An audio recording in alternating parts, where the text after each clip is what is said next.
대낮에는 밤새도록 잠을 못 자서 비몽사몽간에 하루 일과를 보내게 되니 밥맛도 떨어지고 사람이 바짝바짝 마르고 의욕이 다 사라지고 살맛도 사라져서 죽을 지경이었답니다. 그래서 이 병원 저 병원 다녔는데 약이 없습니다. 무슨 뾰족한 처방이 없는 것이죠.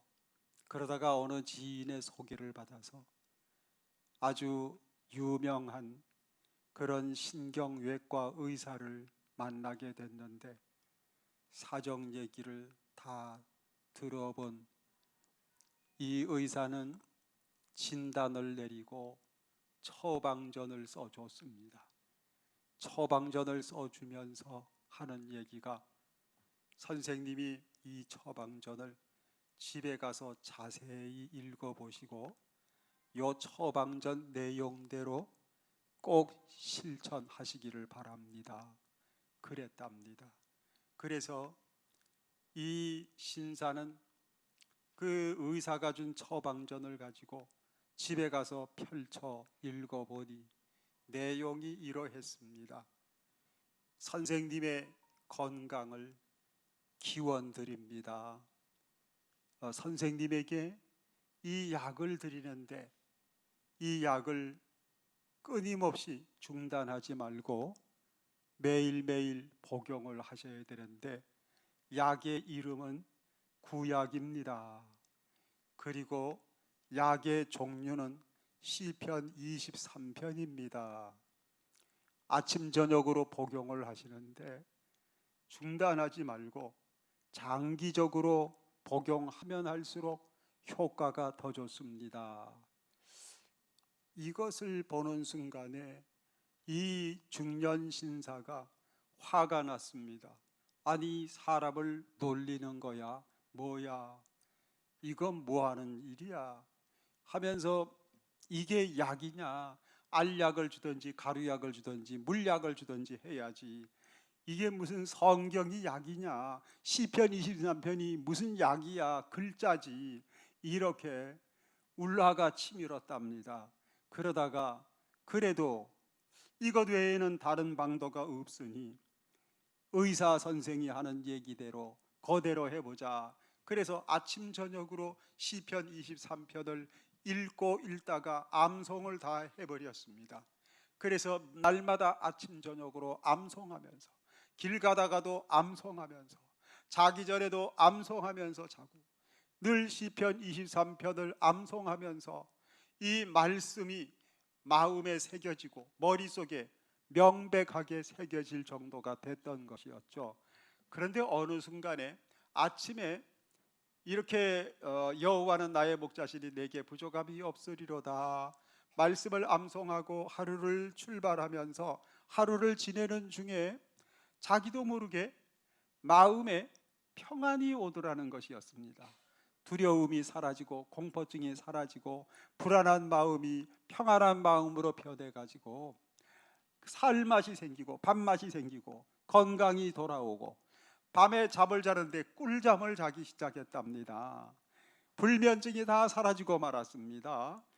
정말 그 신경외과 의사 얘기대로 시편 23편 하나님의 말씀은 이 사람의 병을 치유하는 주님이 주시는 양약 중에 특효약이었습니다. 그렇습니다. 하나님께서는 우리를 치유하실 때 하나님의 말씀으로 우리의 영혼을 치료하시고 우리의 인생을 치유하시고 우리 가정을 치유하시고 우리의 삶을 치유해 주시는 하나님이십니다. 하나님의 말씀은 약입니다. 시편 23편 여러분을 치유하는 하나님의 약입니다. 그 하나님의 약 시편 23편의 내용이 뭐냐, 그 내용을 일목요연하게 요약한 말씀이 1절입니다. 우리 1절 다 같이 한번 읽어보겠습니다. 1절, 여호와는 나의 목자시니 내게 부족함이 없으리로다. 예, 시편 23편의 말씀의 주제입니다. 여호와는 나의 목자시니 내게 부족함이 없으리로다. 하나님이 목자가 되시면 부족함이 없습니다. 하나님이 없으면 부족함이 이만저만이 아닙니다. 아무리 내가 세상에서 경제적으로 부족하고 인격적으로 부족하고 그리고 건강상으로도 부족하다 할지라도 하나님이 목자가 되시는 인생을 살기만 하면 부족함이 없는 인생이 됩니다. 하나님께서 나의 부족함을 메꿔주시고 채워주시기 때문에 하나님의 은혜로 충만한 생애가 되는 것입니다. 하나님께서 여러분의 삶의 목자가 되어주시고 예수님이 여러분의 목자가 되어주시는 그러한 삶이 되시기를 주의 이름으로 축원합니다. 사실 이 다윗은 부족함이 많았던 사람이었습니다. 한 번은 사무엘 선지자가 이 이새의 집, 다윗의 집을 방문을 하게 되는데 그 당시의 관례는 나라의 지도자를 어떻게 세우느냐, 투표해서 민주적인 방법으로 세우는 게 아니라 선지자가 하나님의 명령과 지시를 받들어서 머리에 기름을 붓게 되면은 그 사람이 나라의 지도자입니다. 그래서 이 선지자 사무엘은 하나님의 명령을 받들어서 기름불에 뿔에다가 기름을 가득 채워가지고 이새의 집으로 갑니다. 이새의 8명 아들 중에서 한 명을 머리에 기름을 부어서 나라의 지도자로 세우는 이 중대한 일을 위해서 이새의 집을 방문하게 되지요. 자, 이게 사무엘 선생님이 온다, 이 소식을 듣고 이 이새는 집안도 청소하고 음식도 푸짐하게 장만을 하고 그리고 귀한 나라의 어른을 모실 준비를 완비를 한 거죠. 그리고서 이제 사무엘 선지자를 만나야 할 아들을 고릅니다. 정말 부족함이 없는 그러한 아들을 세워야 되겠다. 첫째 아들을 보니까 첫째 아들은 인물이 좋아요. 인물이요, 막 왕다운 그러한 인물입니다. 얼굴만 봐도 사람들이 막 감탄을 할 정도로 아주 귀티나게 생겼습니다. 야, 이 첫째 아들은 부족함이 없다 말이지. 내가 봐도 부족함이 없다. 손색이 없는 아들이다. 그래서 첫째 아들, 또 둘째 아들을 보니까 둘째 아들은 아주 총명하고 똑똑하기가 사람이 저 똑 부러지는 인생이에요. 참 부족함이 없다. 셋째 아들은 아는 게 어찌 그리 많은지 아주 박학다식합니다. 이놈도 셋째 아들도 부족함이 없다. 이렇게 해서 일곱째 아들까지 부족함이 없다 판단이 돼서 일곱 번째 아들까지 사무엘 선지자를 면회하도록 합니다. 그리고 마지막 막내 아들은 보니까 이거는 아버지가 볼 때 영 아닙니다. 부족함이 너무나 많습니다. 너무 부족합니다. 우선 연령적으로 부족합니다. 10대 소년이니까 철이 없는 그러한 소년이니 연령적으로 부족하다, 인격적으로도 부족하다, 또 지도력도 부족하다, 예의범절도 좀 부족하다, 여러 가지로 부족하다 해서 야, 너는 쏙 빠져라. 너는 만나야 아무 소용없다. 너는 만나면은 반드시 패장감이다. 이렇게 해서 다윗은 심부름을 시켰습니다. 우리 형들이 이 나라의 어른 사무엘 선지자님을 만나 뵐 동안에 너는 저기 양떼들에게 가서 양이나 잘 관리하고 있거라. 심부름을 보내고 말았습니다. 그런데 이 사무엘 선지자가 한 사람 한 사람 아들들을 모두 다 1대1로 면접 시험을 보는데 예상 밖의 결과가 나왔습니다. 아버지 이새가 부족함이 없다고, 이만하면 손색이 없는 자랑스러운 아들이라고 내세웠던 첫째 아들로부터 해서 7번째 아들까지 다 낙방당하고 말았습니다. 그런데 다 낙방을 시키고 나서 이 사무엘 선지자가 이 외에 다른 아들이 없느냐고 물으니 이제 딱 하나 남았는데 걔는 아닌데요 했습니다마는 데려오라고. 이렇게 해서 이 다윗이 급히 집으로 돌아와서 사무엘 선지자를 만나는데 목욕할 시도 없고 옷을 갈아입어 입을 시간도 없고 그저 땀 냄새 나는 작업복 차림으로 이 사무엘 선지자를 만나게 됐습니다. 만났는데 이게 웬일입니까? 사무엘 선지자에게 하나님의 성령이 감동을 해서 말씀을 하시기를 바로 이 아들이 나라의 지도자갑니다. 기름을 부어라. 아멘 해가지고 기름을 부어서 다윗이 이스라엘의 지도자가 되었습니다. 지도자, 보통 지도자가 아니라 이스라엘 역대 지도자 왕들 중에 가장 모범적인 왕, 스탠다드가 되는 지도자가 됐습니다. 그래서 다윗과 같았다 그러면은 이 사람은 합격점인 왕입니다. 지도자입니다. 다윗과 다르다 그러면은 틀린 왕입니다. 그 정도로 이스라엘의 역대 왕들 중에 지도자 중에 스탠다드적인 이러한 표준적인 그러한 온전한 부족함이 없는 그러한 하나님의 사람이 되었던 것이었죠. 이렇게 사람이 볼 때 부족함이 많았던 인생이었으나 그러나 하나님 앞에서 부족함이 없는 지도자가 되고 나라의 일꾼이 되고 하나님 나라의 일꾼이 된 비결이 뭐냐? 그것을 1절에서 본인의 입으로 고백을 했습니다. 여호와는 나의 목자시니 내가 부족함이 없으리로다. 하나님이 목자가 되시니까 부족함이 없는 생을 살았노라고 성령으로 고백을 했습니다. 여러분, 내가 인간적으로 아무리 부족함이 많다 하더라도 내가 믿음으로 말미암아 하나님을 내 인생의 목자로 삼게 되면, 예수님을 내 인생의 목자로 삼고 살게 되면 주님께서 내 삶 속에 오셔서 내 삶의 부족함을 하나님의 은혜로 채워주셔서 하나님의 은혜로 다 메꾸어 주셔서 부족함이 없는 생애로 만들어 주시는 것입니다. 그런 은혜와 축복이 여러분에게 있으시기를 주의 이름으로 축원합니다. 자, 그러면은 하나님께서는 우리가 믿음으로 말미암아 하나님이 내 인생의 목자가 되셨을 때, 예수님이 내 인생의 목자가 되셨을 때 그분이 우리를 어떻게 인도를 하실까? 목자는 양을 인도하거든요. 여러분이 믿음으로 살아가실 때 하나님께서는 여러분의 목자가 되셔서 여러분을 인도해 주시는데요, 세 가지로 인도를 해 주십니다. 첫째로 가장 좋은 곳으로 인도를 하십니다.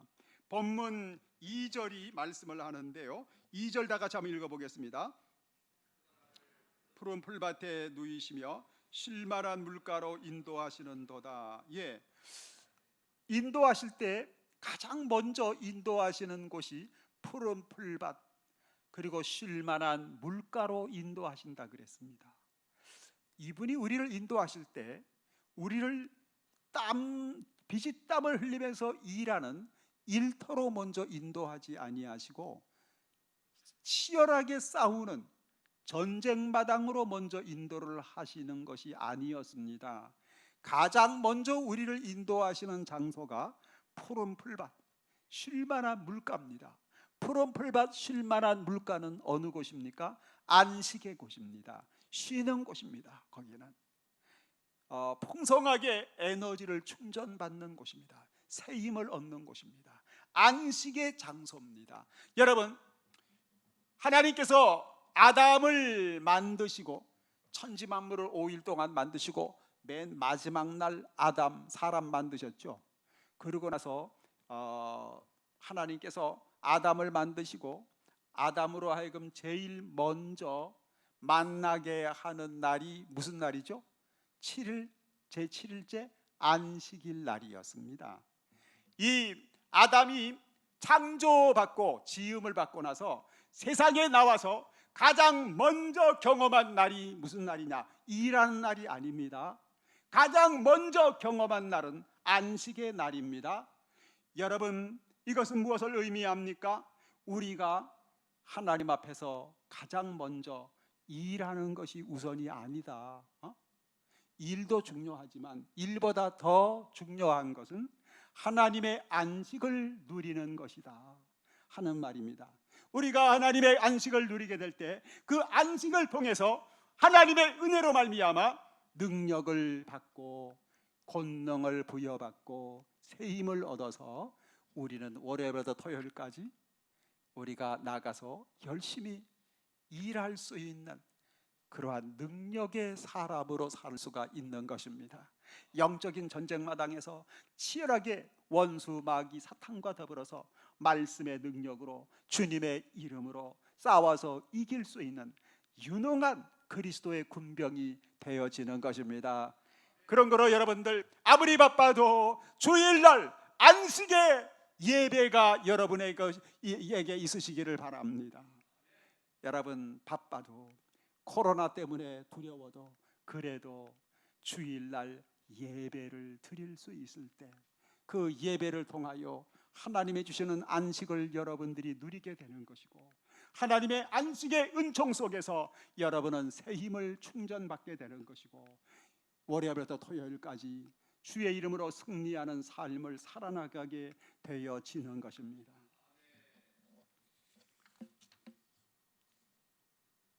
그리고 주님께서는 우리를 인도하실 때 가장 좋은 곳으로 인도하실 뿐만 아니라 가장 중요한 곳으로 인도해 주십니다.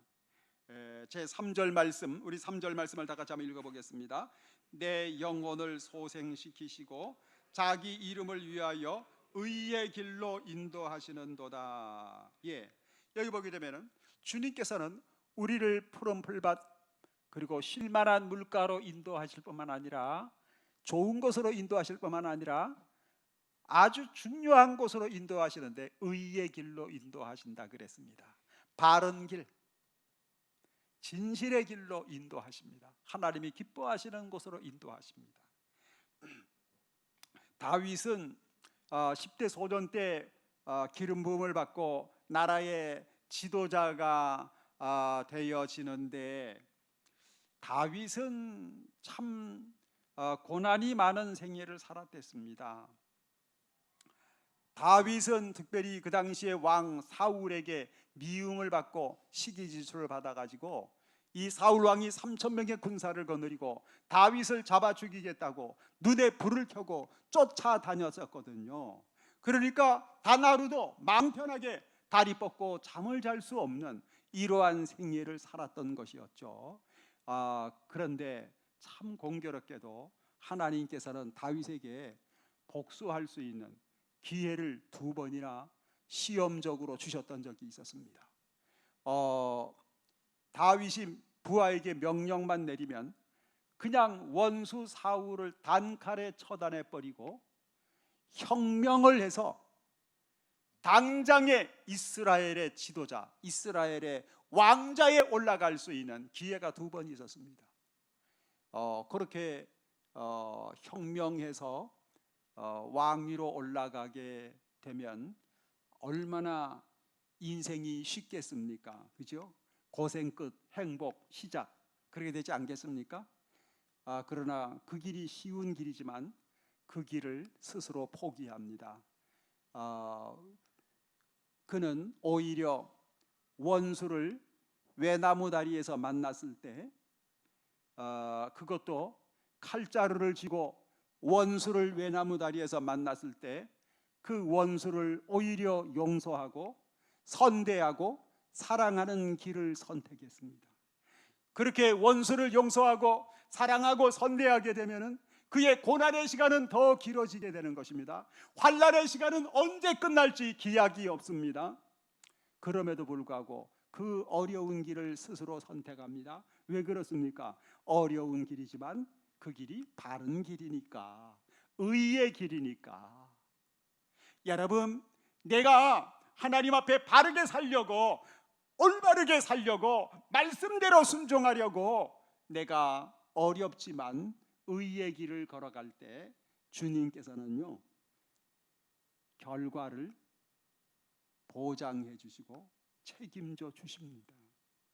여러분, 다윗이 원수 사울을 만났을 때 미워하고 복수하고 죽이고 그럴 수 있는 기회가 있었으나 그 길을 포기하고 오히려 원수를 용서하고 사랑하고 선대하는 의의 길을 선택해서 갔을 때 하나님께서는 다윗에게 가장 아름다운 길, 가장 최선의 결과를 안겨주지 않으셨습니까? 결국은 다윗이 승리하지 않았습니까? 다윗이 결국은 하나님의 축복 속에서 왕위에 올라가고 이스라엘의 가장 존경받는, 정말 가장 부족함이 없는 지도자 중에 한 사람이 될 수가 있었던 것이었죠. 그래서 다윗은 고백하기를 내 잔이 넘치나이다. 내 잔이 넘치나이다. 정말 내 인생의 잔이 텅텅 비어올 수밖에 없었는데 의의 길을 걸어가는 동안에 하나님께서 그의 인생의 잔에다가 성공도 부어주시고 승리도 부어주시고 축복도 부어주시고 능력도 부어주셔서 내 잔이 넘치나이다 고백하며 간증할 수 있게 만들어 주셨습니다. 여러분도 정말 세상을 살아나갈 때 하나님의 말씀 따라서 바른 길을 가시고 진실한 길을 가시고 여러분들이 의의 길을 가실 때 하나님께서 여러분의 인생의 잔에다가 하나님의 은총을 넘치게 부어주셔서 여러분의 인생의 잔이 넘치게 되는 그러한 은혜가 있으시기를 주의 이름으로 축원합니다. 그리고 마지막으로 주님께서는 어디로 우리를 인도를 하시느냐? 주님께서 함께 하시는 곳으로 인도해 주십니다. 본문 4절 말씀해 보게 되면 우리 4절을 한번 다 같이 읽어 보겠습니다. 내가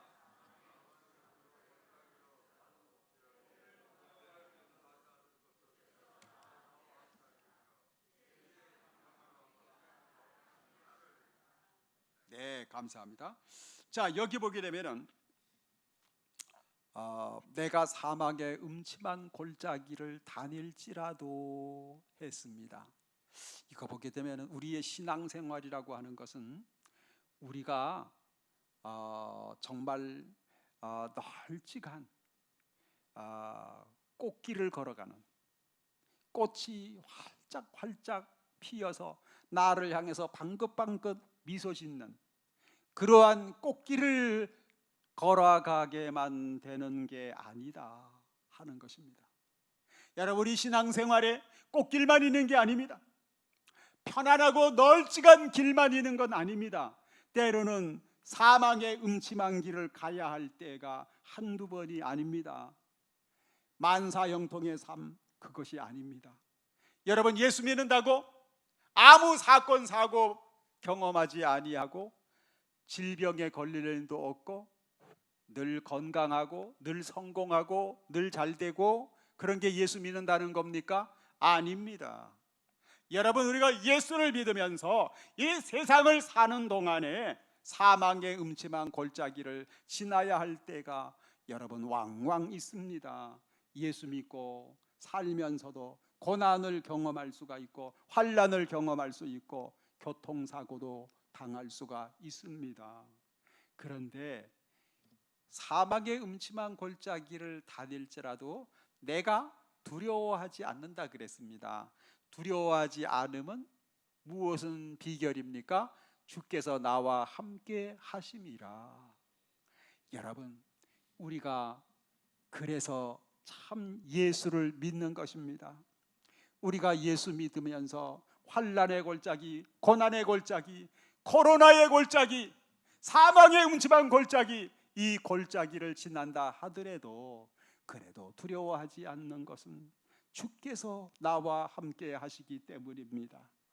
주님께서 여러분과 함께 하시기에 여러분들이 사망의 음침한 골짜기 같은 생애를 산다 할지라도 여러분 두려워하지 마시고 여러분 절망하지 마시고 늘 마음속에 소망을 품고 주님을 힘껏 찬양하는 감사하는 은혜가 있으시기를 주의 이름으로 축원합니다.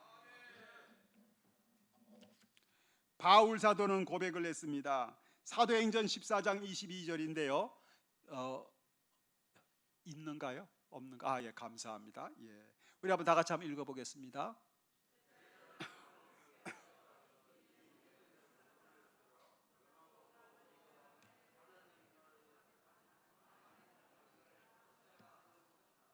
예, 여기 보게 되면 어떻게 말씀했죠?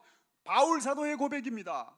우리가 하나님 나라에 들어가려면 많은 환난을 겪어야 할 것이니라. 할렐루야. 우리가 하나님 나라에 들어가기까지 너희는 절대로 환난을 경험하지 않으리라. 너희는 만사가 형통하리라. 이렇게 말씀하지 않았습니다. 우리가 하나님 나라에 들어가려면 많은 환난의 골짜기를 지나야 할 것이니라. 사망의 음침한 골짜기를 지나가야만 할 것이라. 이렇게 사도 바울을 통하여 성령은 말씀을 주셨습니다. 정말 이 말씀대로 우리는 정말 하나님 나라에 들어가기까지 사망의 음침한 골짜기를 통과해야 할 때가 있는 것입니다. 그러나 사망의 음침한 골짜기를 통과하게 될 때에 우리가 그래도 낙심하지 아니하는 것은 주께서 나와 함께 하시기 때문입니다.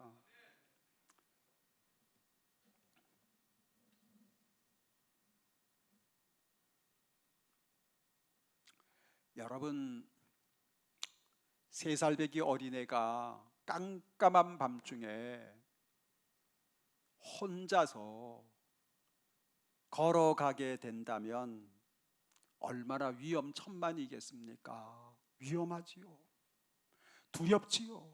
두려워해야 됩니다. 벌벌 떨 수밖에 없습니다.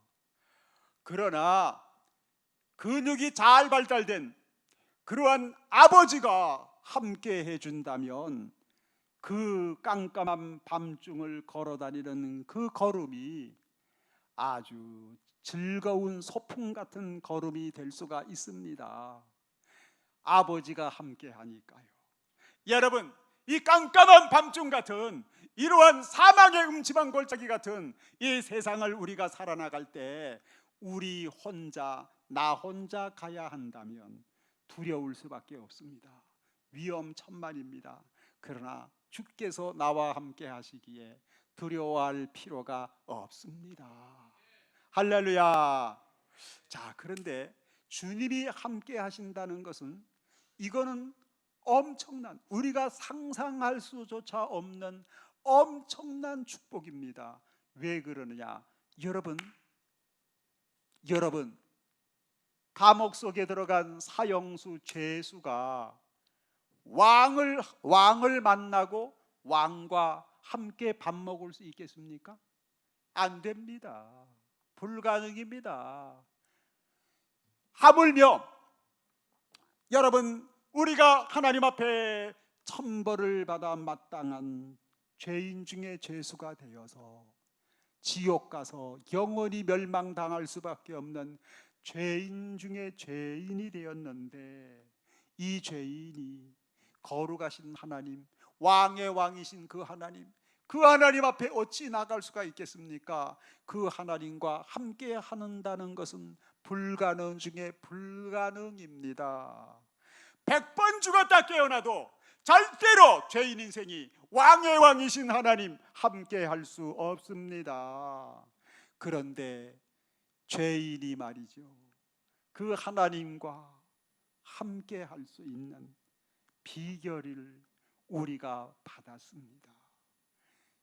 주께서 나와 함께 하시는 축복의 비결, 그 비결입니다. 그 비결이 뭔지 아세요? 예수 그리스도이십니다. 할렐루야. 예수님이 비결입니다. 왜 그러느냐? 예수 그리스도께서 이 땅에 오셔서 우리 모두의 죄를 예수님이 책임져 주셨습니다. 예수님이 해결지어 주셨습니다. 용서해 주셨습니다. 죄가 다 용서되고 사라져 버렸으니 예수님께서 피 묻은 손으로 우리의 손을 붙들고 어디로 안내해 주셨냐? 성부 하나님의 손 위에 포개해 주셨습니다. 성부 하나님과 손잡게 만들어 주셨습니다. 그래서 주께서 나와 함께 하시는 생애를 살게 만들어 주셨습니다. 할렐루야. 그래서 예수님의 별명은 임마누엘이에요. 하나님이 우리와 함께 하심이라. 하나님이 우리와 함께 하심이라. 여러분들이 예수 믿고 나서 하나님이 나와 함께 하시는 축복을 받은 줄로 믿습니다.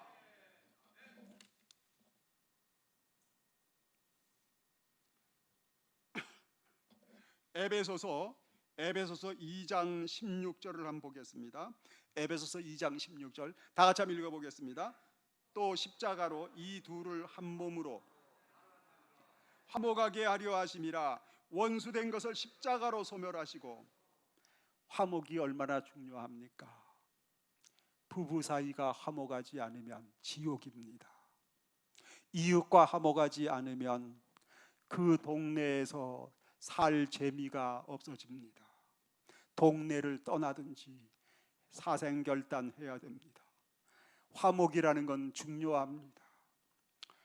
여러분, 하물며 하나님과의 화목이 얼마나 중요하겠습니까? 하나님과 원수가 되어서는 그 인생은 절대 행복할 수 없습니다. 행복의 첫째 비결은 하나님과 화목입니다.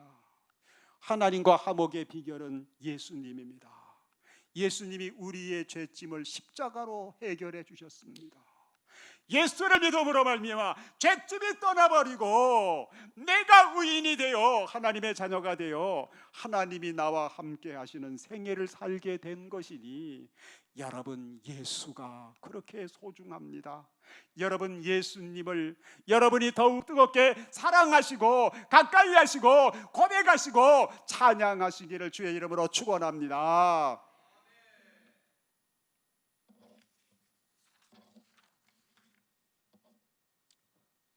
우리 그 PPT를 한번 보겠습니다.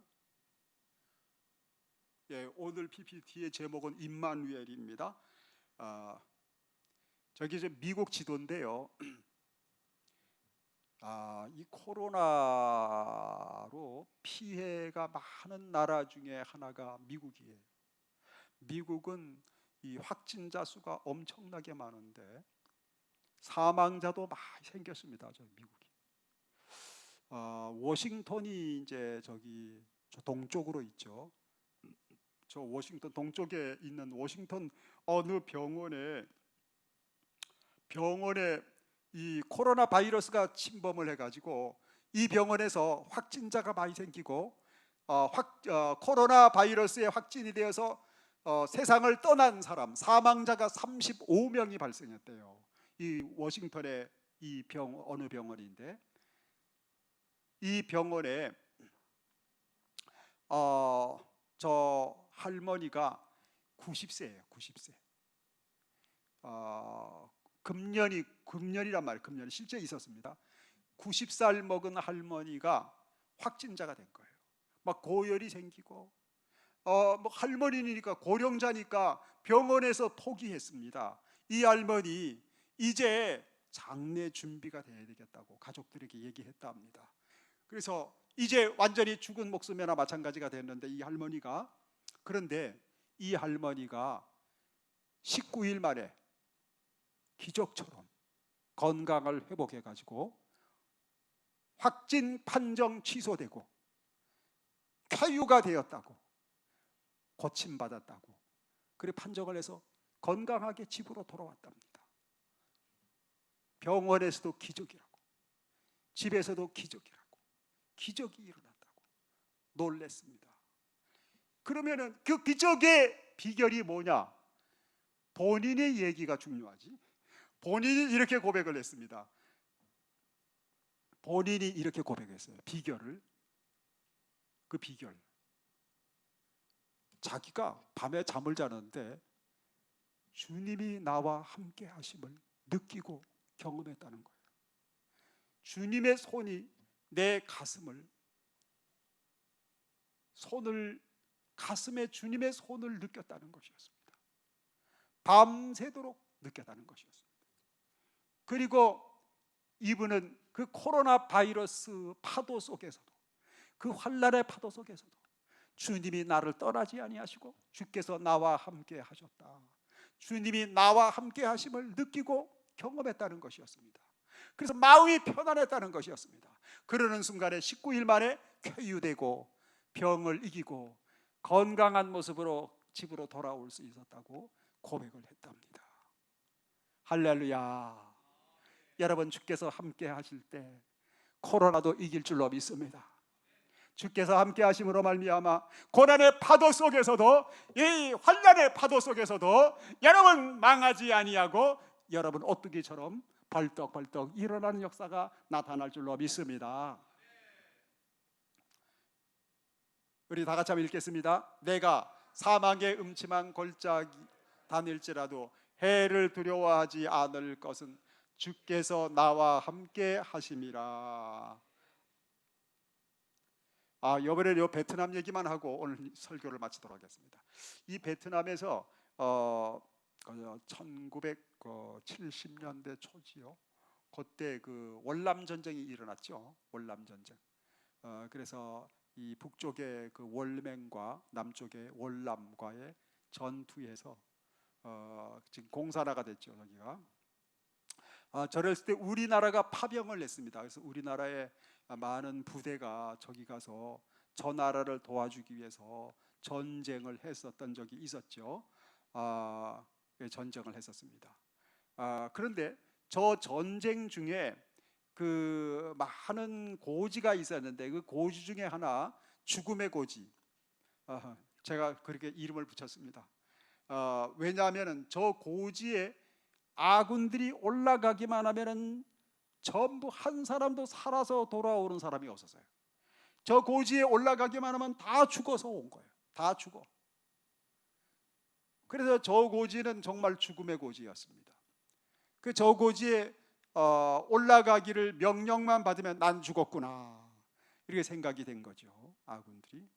그런데 저기서 임충곤이라고 하는 소대장이 있었답니다.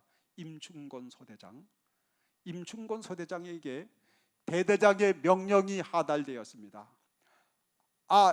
여기는 독수리, 불검 나와라 이러면서 나왔습니다. 그래서 이 무전기를 들으니까 대대장이 명령인데 임 소대장은 부하들을 거느리고 저 죽음의 고지를 정복하라요. 그래, 이 명령이 임 소대장에게 하달된 거예요. 저 가기만 하면 다 죽었는데, 가서 살아온 사람이 별로 없는데, 그 순간에 임 소대장이 한 가지를 제안을 했답니다. 요구를 했답니다. 대대장님, 제가 명령대로 하겠습니다. 그런데 한 가지 요구사항이 있습니다. 뭔가 저 고지에 함께 갈 부하들을 내가 직접 선택하게 해주세요. 그래서 허락을 받았습니다. 그래서 이 사람이 이제 저 고지에 함께 갈 부하들을 선별하는데, 선택을 하는데 누구를 선택하느냐? 총 잘 쏘고 그리고 백병전 잘하는 그러한 아주 우람한 체격을 가진 그러한 친구들, 그게 아니고 다 예수 믿는 사람만 선정을 했대요. 예수 믿는 사람만 다 뽑아가지고 그들 가슴에다가 십자가 마크를 다 그려줬답니다. 그리고서 이제 저 고지로 가는 거예요. 저 고지로 갈 때에 어느 날 주일이 되었대요. 주일날 전부 다 예수 믿는 군인들이니까 모여서 예배를 드릴 수가 없는 거예요. 저기 바로 앞에서 총 들고 겨누고 있는데 어떻게 모여서 예배를 드립니까? 안 되잖아요. 그래서 이 임 소대장이 어떻게 해야 되냐? 병사들 한 사람 한 사람 다 기어서 이게 가까이 가가지고, 야 김일병, 눈 감지 마라. 앞을 정확하게 뚫어져라 쳐다봐. 총을 정확하게 겨누어. 그러면서 내 말 귀로 잘 듣기만 해. 그러면서 성경을 읽어주는 거예요. 여호와는 나의 목자시니 내가 부족함이 없으리로다. 성경을 읽어주고 그리고 기도해 주는 거예요. 하나님께서 우리가 사망의 음침한 골짜기를 다닐지라도 해를 두려워하지 않을 것은 주께서 나와 함께 하심이라 하셨사오니, 주님 함께 하셔서 이 전쟁에 승리하게 하시고 아무도 부상당하지 않게 하시고 아무도 하나님 전사자가 발생하지 않게 해 주시옵소서 하면서 이제 예수의 이름으로 기도합니다. 아멘 하고서 예배를 1대1로 다 드려준 거예요. 전 소대원을 기어다니면서. 그런데요, 정말 참 여러분, 예배는 주님이 나와 함께 하시는 현장인 줄로 믿습니다. 그래서 예배 잘 드려야 됩니다, 여러분. 그래서 이 예배를 드리면서 주께서 나와 함께 하시는 현장을 지켰을 때, 예배를 지켰을 때 하나님께서 정말로 함께 하심으로 말미암아 이 고지를 점령을 하고, 그리고 한 사람도 부상당한 사람이 없었어요. 한 사람도 전사당한 사람 없었어요. 모두가 다 건강하게 살아서 돌아올 수가 있었답니다. 할렐루야. 그리고 저기 임소대장은 임충건이라는 분인데, 저분은 저 순간에 하나님이 함께 하심을 절감하여서 너무 감사해서 신학을 공부하고 목사님이 돼가지고, 그래서 저분은 여기가요 어디인지 아세요? 여기가 저 서울에 있는데, 저 수도권에 있는데 칼빈 신학대학교라고 있어요. 우리 교단 신학교인데 저 칼빈 신학대학교의 학장이 되었어요. 임충건 목사님이. 여러분, 정말 우리가 예배로 주와 함께 할 때 주님께서 나와 함께 하심으로 말미암아 내가 사막의 음침한 골짜기를 다닐지라도 두려워하지 않을 것은 주께서 나와 함께 하심이라, 이 말씀을 경험하게 하시고 간증하게 하시는 줄로 믿습니다. 우리 다 같이 한번 읽겠습니다. 내가 사망의 음침한 골짜기 다닐지라도 해를 두려워하지 않을 것은 주께서 나와 함께 하심이라. 다시 한번 읽겠습니다. 여호와는 나의 목자시니 내게 부족함이 없으리로다. 한 번 더 읽겠습니다. 여호와는 나의 목자시니 내게 부족함이 없으리로다. 할렐루야. 우리 찬송 드리겠습니다. 445장